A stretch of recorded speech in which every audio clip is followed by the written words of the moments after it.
I know. You badly need your escape, a little pandemic staycation away from all of America's problems.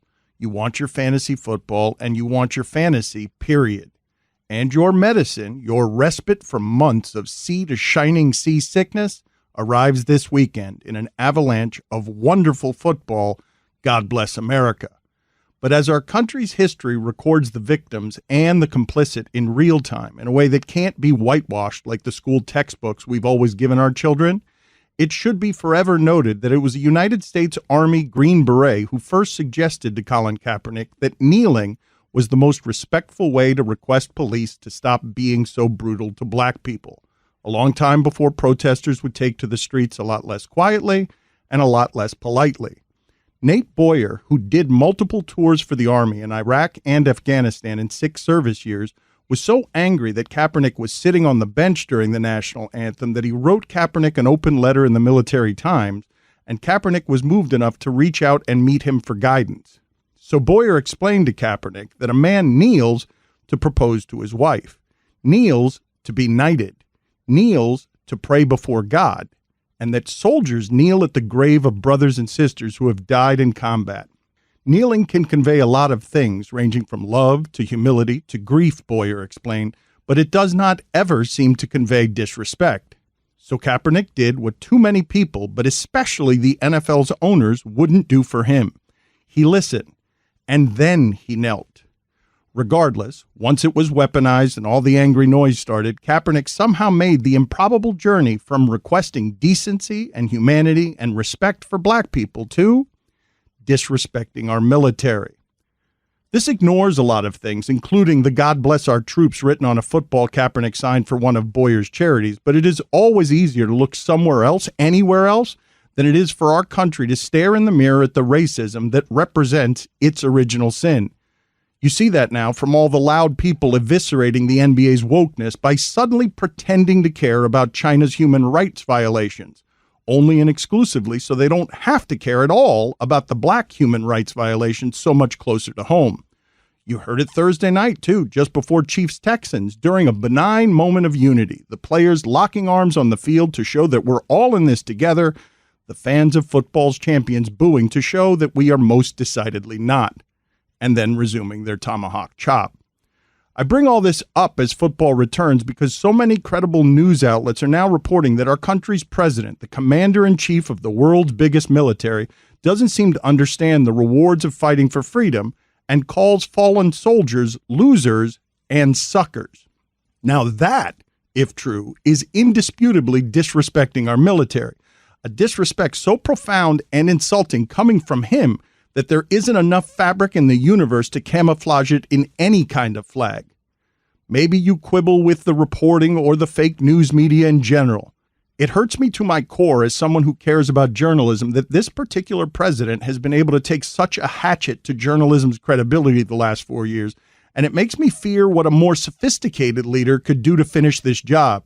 But you should know, no matter how much Donald Trump denies it, exactly how much care and vetting from reporters and editors and lawyers and publishers must go into getting anonymous sources printed in places as credible as the Associated Press, the New York Times, the Washington Post, and the news division of even Fox News, all of whom have confirmed the original reporting from The Atlantic that Trump does indeed call fallen soldiers losers and suckers. On one side, you have a politician incentivized to make this all go away who, according to PolitiFact, has a history of untruth impressive even by the diminished standards of modern-day politics. On the other side, you have a lot of different credible reporters from different credible outlets with different sources they deem credible, aspiring to objectivity and the fair dissemination of factual information. But it is so much easier to tell the simple lie than it is to untangle the complicated truth, which is why Cowboys owner Jerry Jones says that Trump told him flatly that attacking the disrespect of Kaepernick and the NFL and kneelers was an easy winning position for him. Now that it's harder in today's climate, Trump has pivoted from paid professionals to using the unpaid labor of college football as his political propaganda tool of choice, urging kids to collide amid the sickness for dollars in swing states because football has always demanded vastly more toughness from its labor than from the skybox owners who get billionaire bloated lording over the gladiator proceedings. But as the excitement and enthusiasm finally returns for football, now we're supposed to just forget about the last 4 years of historic cowardice from the power in this sport and resume our cheering just because the NFL painted some new slogans in the end zone? The Miami Dolphins clearly haven't. Via slick video Thursday, a video punctuated by their black head coach, they announced their disgust and distrust in a poem, and that they'd be staying in the locker room during the anthem Sunday because they're tired of superficial symbols and gestures and demand real action against racism. They did this because they know how good the owners have become at hiding behind their pillars of money and shadowy silence, rarely pressed to answer any difficult questions about how they can at once support their players with sanitized statements and support their president with unsanitary dollars.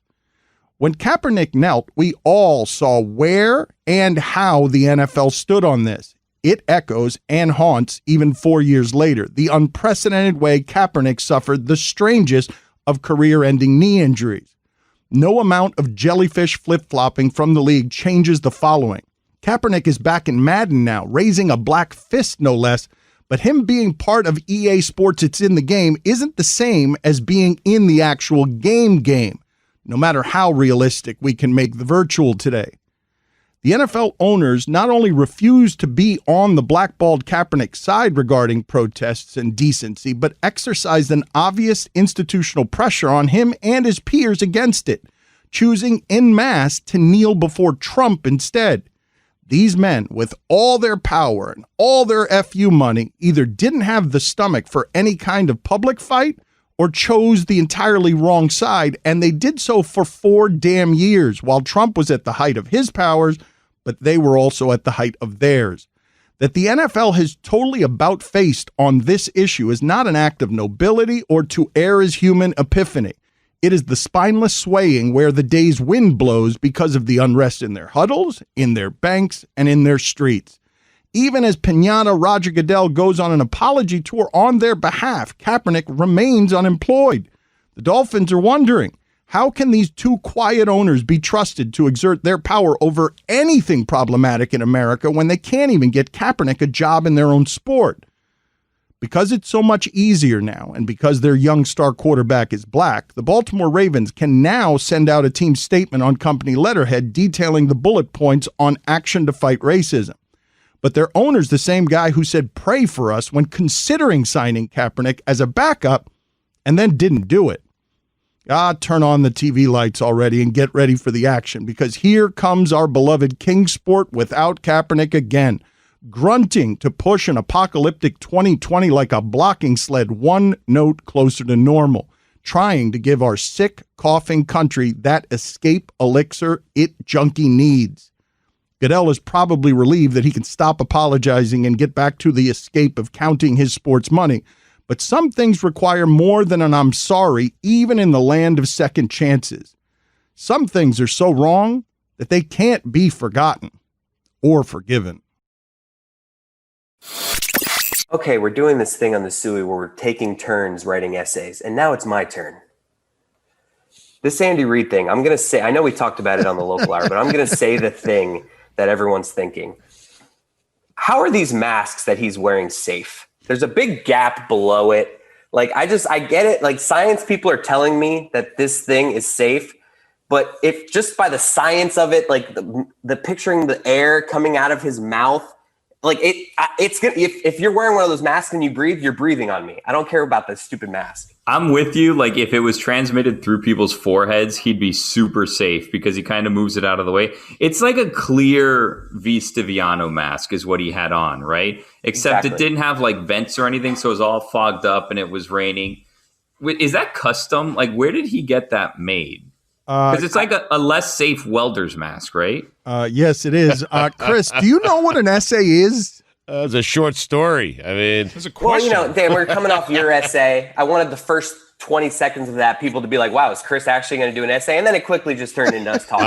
The old fake essay, huh? I think the idea of somebody being like, oh my God, we're about to get 8 minutes of just Chris talking. This should be exciting. But I decided to punt on that after about 30 seconds, and I'm glad Billy jumped in. You heard radios turning off? That's right. The way I experienced the Andy Reid mask was, this Andy Reid. Visionary. Once again, everyone's got the mask over their mouth, probably muffling what they're saying in the headset.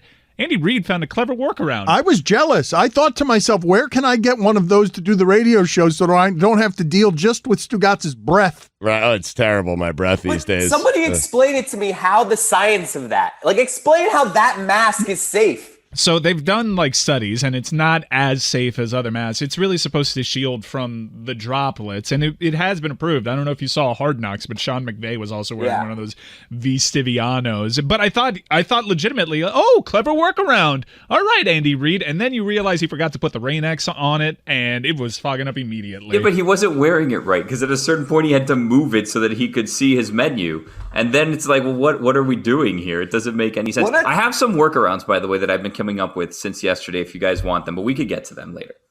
Billy, I have a good idea for these types of masks. By the way, no one would wear one. Not one of us would wear one in public. If you do, I will punch you right in the mask. But I do think it'd be a good idea to have like a windshield wiper on the mask for, bad weather conditions if you're Andy Reid. Do you agree with that? Are you guys aware that Bob Griese did that once upon a time? I'm guessing this audience is too young to know that Bob Griese, the former, look it up. See if you Google this. This will be a lot of fun for you guys who have no idea what I'm talking about. I'm pretty sure that at one point Bob Griese had glasses that had windshield wipers on them. Someone Google this. I'm almost positive that. How could that not? Are you thinking of Carrot Top? Maybe. Why would I know that or think that if it weren't so? It would have to be so, correct? I am pretty sure that I have this right, and I need the help of you guys and the Google machine. I think Billy's right. I'm pretty sure I saw this in Carrot Top's routine. Or one of the Hanson brothers.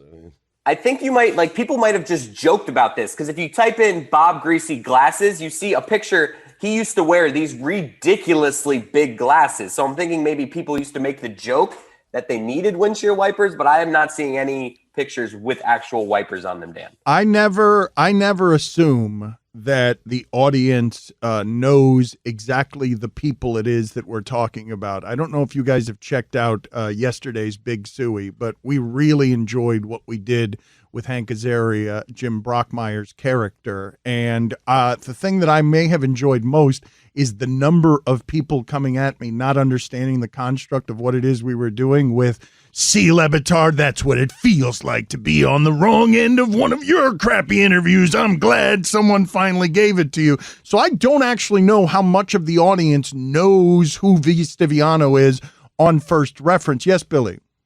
All right, I have confirmed that windshield wiper glasses have existed. Now, I haven't seen them on Bob Griese, but I've seen them on Elton John and AC Slater in an episode of Saved by the Bell. And just to clarify for you, Dan, Googling that was not as fun as you said it would be. Did you get Elton John and Bob Griese mixed up? I've got to look it up. I've got to see if I can find this. You know what we should do, actually, Chris? We should call your father, see if if finally we could get something out of your father that would be useful and helpful because he has some information. Call or text your father and see what he gives us on this. But here's V. Stiviano with Barbara Walters. If you don't remember this, Donald Sterling lost his team. Put it on the poll too, Guillermo, please, at Lebitard Show. Just simply, do you know who V. Stiviano is? Because she was the mistress of Donald Sterling. She, in the middle of just chaos and publicity, came out wearing a fashionable welder's mask at one point, and she gave this interview to Barbara Walters about what her relationship was with Donald Sterling. Can you tell me what your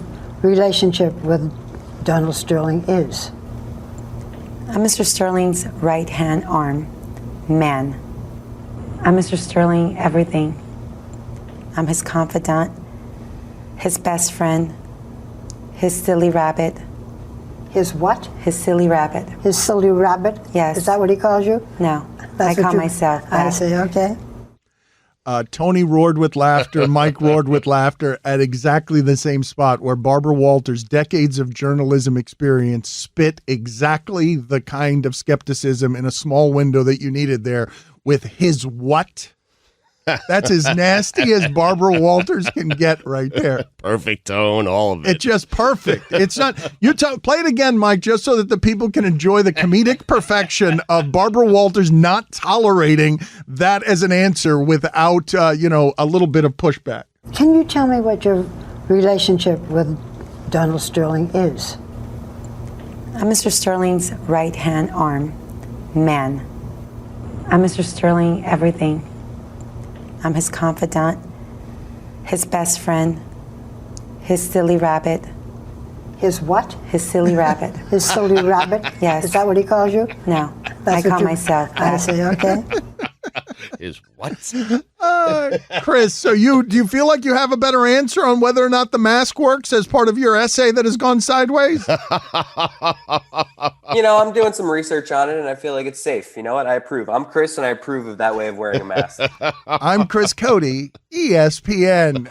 Is there any shot that your father can actually answer this question in a way that's going to get me a victory if you guys can't find it on Google? Why would I think that if it hadn't actually been so? Why would I think that Bob Griese played a game with windshield wipers glasses if it weren't so? I don't know, because you're getting old. Maybe Greg has the answer. I don't know. I mean, listen, that was Greg's prime, right? Like, that was him in the prime of his career, 1972. So perhaps he'll know. I do remember him playing with glasses, and as Chris said, they were thick. So I can imagine people maybe making that joke, and as you've aged, you've turned that joke into something that actually happened. But I feel like I would have seen that a hell of a lot more in NFL films. Windshield wipers on the glasses, brushing away the raindrops. If Vince Lombardi's "What the hell's going on out here" has echoed through time, if Arnold Schwarzenegger's "Go Chargers Go" has echoed through time, I gotta believe a lasting image of Bob Griese wearing windshield wiper glasses would have echoed,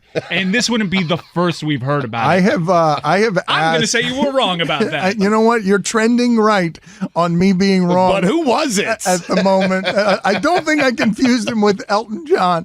I don't think that's what happened there. But I'm getting old enough that perhaps it is what happened there. Images from the ice bowl of icicles dripping from face masks. These are images that we know forever, and I'm guaranteeing you that if Bob Griese played a football game with windshield wipers on his glasses, we would have seen that by now. Can you guys help me with this? Because I'm going to keep clinging to this by wondering if it was a failed experiment in practice or something. I don't think that my imagination... Man, you're really digging in. I found it. He did it. He did it What? in a game against the Chargers.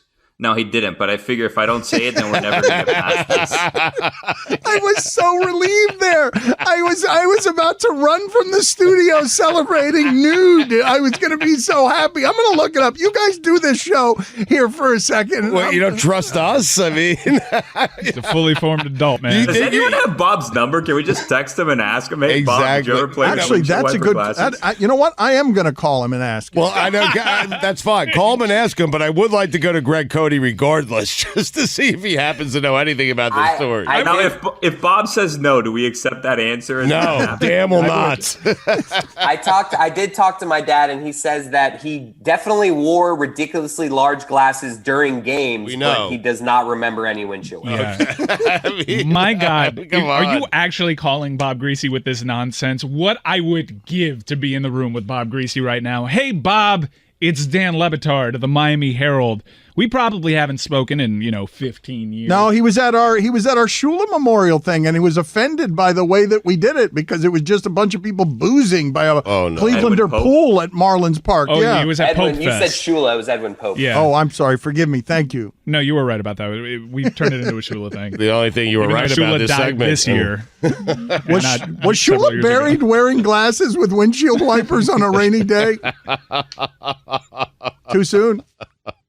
Are you getting grease or what's going on here? I'm texting him right now. Dan, the question I have for you is, in the 1970s, what technology do they have where they have the windshield wipers being automated on the glasses? Great Do we have like James Bond style technology back in the 70s that I don't know about? Because I don't even know if that's able to be done today. It does seem advanced for the 70s, that technology.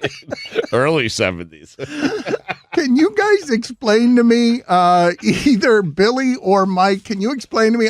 Mike mentioned these famous sounds from NFL videos, and I have wanted to sprinkle in the Suey here just because we are getting hammered by executives at ESPN. I wanted to get the sound cleared of, I don't know whether it's Hank Stram or whether it's Lou Saban. I can't remember. You can't do anything with NFL films. I have those videos of Arnold Schwarzenegger and Vince Lombardi saved on my phone. I would love to play them for you, but we can't afford the licensing on those. Do you have any idea what the licensing would cost on the video and the audio I'm asking for, which is Bob Griese wearing windshield of wipers? either Hank Stram or Lou Saban yelling from the sidelines at a referee, "You're killing me, Whitey." It's Hank Stram. Yeah. That's who said it. Off the top of my head, no, but just previous examples would say in the neighborhood of thousands of dollars and also in the neighborhood of not at all worth it. I'm not sure. "You're killing me, Whitey" as a phrase might be something that I would like. Here's the deal. If there is something that we even deem like worth it in terms of licensing, hey, ESPN, pay $20,000 so we can use this clip. I'm never going to get that instantly for you. You know, you throw it out there. I think Dan's thinking he'll buy it, though. That's correct. Right. Yeah, but it's not. It still has to go through certain channels, and it's certainly not an instantaneous type deal. I think our budget was blown when we had to pay to not name a hippo after you. Is that right? They used it from our budget? They donated $10,000 to the zoo out of our budget? Yeah, it comes out of a marketing budget. There's a reason why you haven't seen upgraded like premiums like Dan Le Batard's show with Stugatz hats. It was Lou Saban Stugatz. Oh. It was Lou Saban. Stugatz so confidently got in there with Hank Stram. I still think it was Hank. Now we can do this with you. Yeah. Come on. I was about to commend you for being able to admit you were wrong. No, I think it was Hank. I am going to tell the audience something here because we like the Big Suey and the post-game show and the local hour to have some stuff for you that you might not get otherwise of something that was happening behind the scenes that is a bit of a bummer. That Brockmire podcast that we did on the Big Suey, which many of you enjoyed. It's the first ever Brockmire podcast. When we talk about me buying things or us negotiating for things, we had won the rights, Stugatz. He was going to do that podcast with us and through us every week as that character. Right. And it was going to be just a magical thing because if you heard that first one, he's great and his writers are great. And it's just a really wonderful combination of smart and dumb. I'll take your word on that. What happened, though? What ended up happening was that we had reached the final stages. It was all fine, and then he and his team got scared that Disney would try to own the Brockmire character, and they wanted more freedom than that. Because I told him, you can do whatever you want with that podcast. Just have fun with it. I trust your sensibilities 100%. But they were afraid that the Brockmire character, because Disney can be so proprietary, everyone can be so proprietary about stuff like that, that it wasn't worth the risk for him. And now our audience is denied it, even though from our budget, from our T-shirt budget, which you can fund and help, we were going to buy some Brockmire podcast. It's Le Batard. What is the, it's been so long since they advertised. LeBatardAF.shop, Dan. Thank you. LeBatardAF.shop. If you want to fund things like that because our entire budget was spent. Or not fund them. I mean, because we didn't get it, right? We funded an episode. And we've got another one coming. We've got another one coming. We're doing it the Stugatz way. All of it ours and $0 for you guys. But he's doing it for free. We've got another one coming soon. That is going to be a wonderful evolution to this hour. Hopefully that you're enjoying that we fool around. You don't know some of the people that we're fooling around with. If you did know some of the people we were fooling around with, I think you'd find some of this stuff even funnier than it is because they're people who are really high-end creatives. The thing that people seem to like is they recognize Hank. They immediately recognize that it's Hank, and so they buy all in on whatever the character is doing. But it is something that is going to evolve with no money whatsoever because we've blown our budget on a hippo that's not named after me.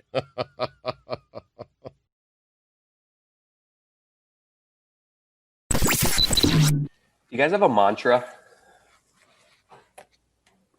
Roy, you seem like a mantra guy. What's your mantra? I don't have one. Oh, me neither. I want Weird one. question to ask if you don't have one. Well, Yeah. Christian McCaffrey has one. What's his? His is 3 words. He looks into the mirror, breathe, focus, explode. Wow. Mm-hmm. Not to be mean or anything, because I'm not. Okay, I'm not trying to be that. Odd way But to I think preface you have to be kind of important to have a mantra.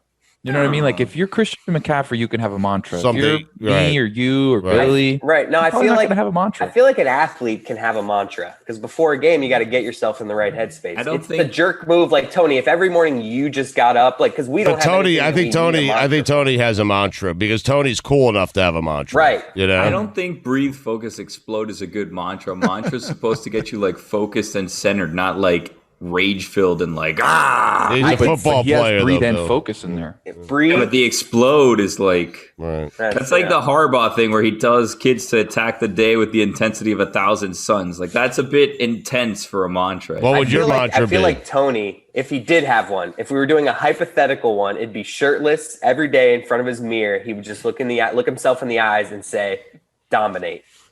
It's a good Yeah, one. but that's That no. would be Tony's. I don't think you guys understand mantras. These are too aggressive. I feel like a mantra is to get you more centered and focused and relaxed and like present and not overwhelmed. Dominate is like, whoa, it's a Yeah, little it's there's- aggressive.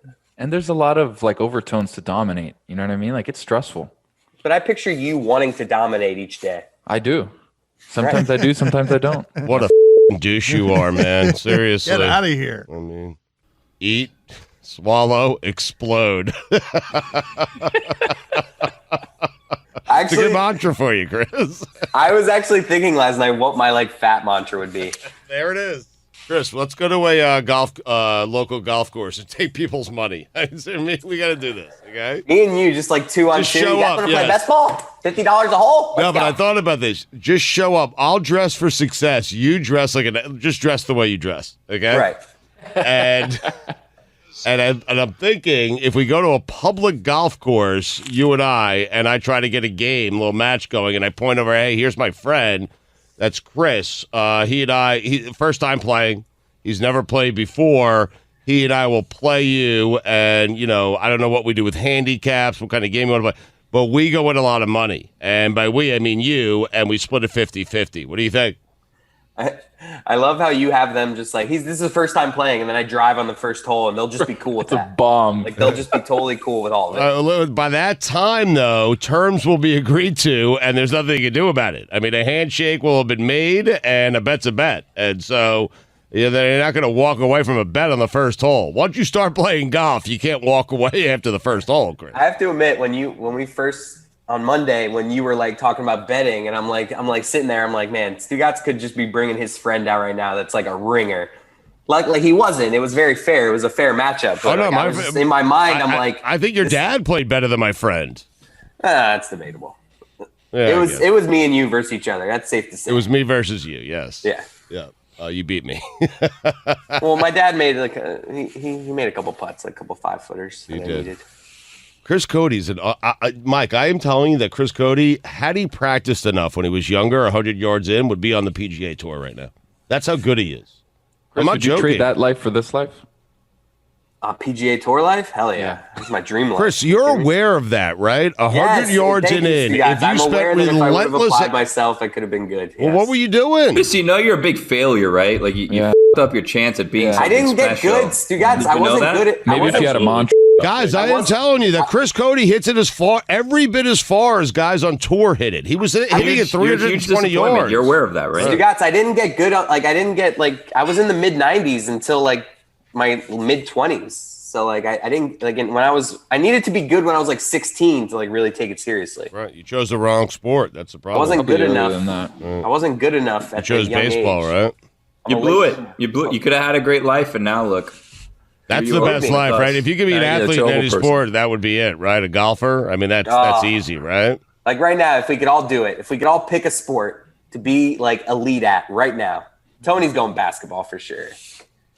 I would. I love how I always like predict what Tony's doing. Like that's like my Right. He would go basketball, I think, or NASCAR or something like that. Maybe No, like, that's Mike's lane. like the IndyCar Fighter series.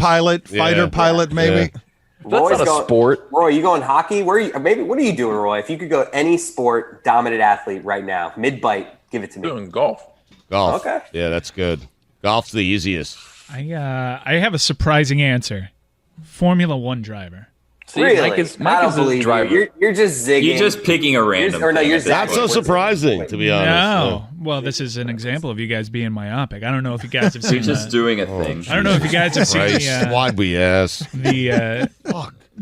the party scene surrounding Formula One and how every big Amen. race basically has a grand ball associated with, and like the sponsorship money into that sport is insane. And you travel the world, the most exotic places. You're racing in the streets of Monaco.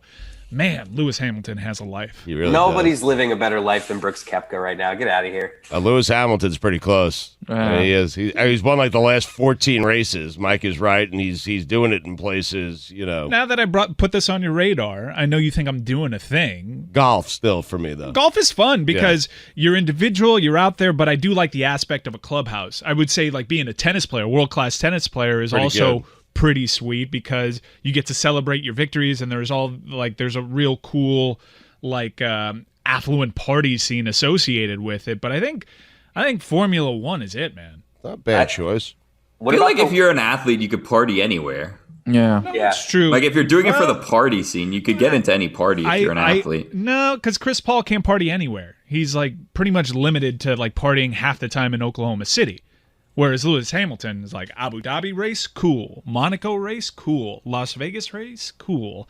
So I don't know. It's just throwing something out there that you guys probably didn't No, consider. but I think Billy's point is if you want to find the party, you can find the party. No doubt. But this way, it's a traveling LeBron's getting in party. anywhere he wants to. Certainly. What's the sport or the position that you least want to be like? No one wants to be a middle linebacker, right? With the concussions and stuff. A running like, back. A running back. Like no one. Yeah. But I think I'd be a football player. No one wants to be Saquon Barkley. Billy, you would be? Yeah, because it's just like baseball, for example, is way too much travel, and you're gone way too much of the time. Where football, it's like 8 trips really if you're on a bad team. Yeah, but those hits, Billy. I mean, Well, no, I'm not playing. I'd rather be a No, but we're backup talking about quarterback. playing. Backup You would be quarterback. barely going to touch the field. Yeah. No, but you'd be an elite athlete, Billy. That's the whole like game. No, I would not be an elite athlete. Okay, so not In even this in the scenario, hypothetical. you would be though. Like, You would know what'd be pretty cool? Being like the world's greatest like mixed martial artist, like so dominant that you march into the octagon, you Sounds waste painful. some Yeah, dude. no, thank you. Yeah, but you're not really getting beat up all that much because you're just so dominant. A Because lot of work. Not only do you walk into a place and you can get anywhere because everyone recognizes you as the best, but there's also a tinge of fear anywhere you go. Even today, like Mike Tyson is never going to lose that aspect. He's going to be 90 years old, and people are going to be careful around Mike Tyson because what he might do. I just figured it out. I got the winner. Kobayashi hot dog eating contest. But why would you pick Disgusting. Joey Chestnut, who's the ultimate eating champion? Because Joey Chestnut looks a little like Kobayashi's skinny. How about being an elite relief pitcher? You come in 1 inning. Wow. You close the door. Right.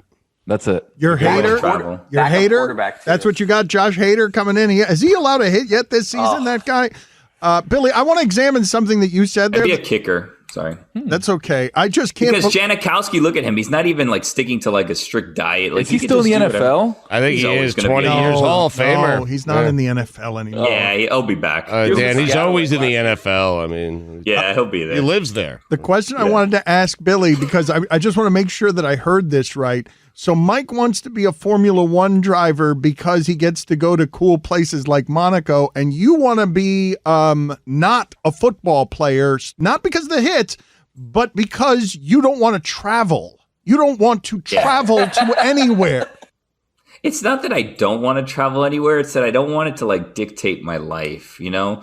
Like I'd like to, if I'm going to be an elite athlete, look, I assume the reason that you're asking this question about elite athletes is because you want to do like related to the paycheck, right? Like you'd have a little bit of the glory, but you'd have like the financial stability. So like if I'm going to have that stability and I could travel 8 places a year, right? If I'm Sebastian Janikowski, a kicker, and then I don't really have to stick to this strict diet. I can kind of just do whatever I want. I just got to kind of keep my legs in shape. Do you think he does? How do you think he works out? I feel like he does the sitting down treadmill. You know what I mean? Like not treadmill, the sitting down like bike. Now, obviously, all bikes you sit down, but you know the one I'm talking about, the one that has like the backrest that you just kind of pedal under like the TV and you just hold the side. I feel like that's what you do to just keep your legs in shape if you're Sebastian Janikowski, right? And that's the easiest of the machines that you do for cardio. Yeah, by far. You have experience on that front. By the way, he retired last year, 1,799 points. Can you imagine retiring 1 point shy of the magical 1,800? I mean, you think he goes back to all the missed extra points he's had, and he's like, that was the one. That was the bunny.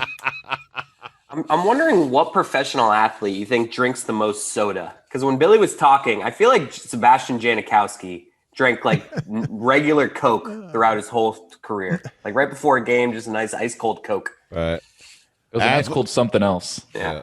Athletes who drank the most amount of Coca-Cola. Like what athlete is able to be a professional athlete at the top of their game and still regularly drink soda? Do you think that Mean Joe Green in a different time, because he probably got a free supply of Coca-Cola for that commercial, ended up drinking a ton of it because he was getting it for free? Do they know that commercial? Do you guys know that commercial? Are we I think it was remade a few years ago, or like 5 or 6 years ago. I remember seeing it on the Super Bowl. Like that's like I kind of just know it through that. It is funny that Stugatz just asked that question because it brings us full circle back to the Bob Griese thing that we were talking about. Now, I've texted Bob Griese, and what came back is that I no longer have a correct number for him. But through sources, what I have actually found, and I am not going to be right on this, is a Sports Illustrated story where Bob Griese joked that he had a pair with windshield wipers. Wow. I found that's you in the neighborhood. No, but then there's a reason there's no photographic proof, and nobody remembers Bob Griese wearing glasses with windshield wipers. And if you don't mind me asking, what was the text and how was it phrased when you texted it? Because there's a couple things going on right now. Someone woke up this morning to a text finding out that they have Bob Griese's old phone number. And they may now have Dan Le Batard's phone number. Right. So exactly. how did you phrase this text? Did you say this is Dan Le Batard? Did you do that? I'll read it to you. You never do that. Oh, he did it. Oh, you no. do that. No, I'm going to hide. I'm going to hide. You don't do that? What do you mean you don't do that? You never, ever, ever do that when you're not certain if the person you're texting still has that number. Why are you going to give your number away? What are you doing? I'm going to hide. I'm concerned. I don't answer my phone unless I recognize the number. I simply don't answer it. Well, now you're going to think it's Bob Griese because you might forget that's not his number. And you're like, Bob Griese, all of a sudden, is really chatty. Well, I'm not because I got. And if you're the guy now, you have to call his Griese. I mean, you have to call Dan just to get access to Dan. And every time you call him, you're Griese. I mean, Batard, it's Griese. Stugatz has already figured out the scam. So I get an error invalid number. So I wasn't texting somebody that had a working number. Please resend using a valid 10-digit mobile number or valid short code. Okay. So I don't think anyone now has my number, but this is the question that I sent to the wrong number. Hello, Bob. It's Dan Le Batard. I have an absurd question for you if you have a minute.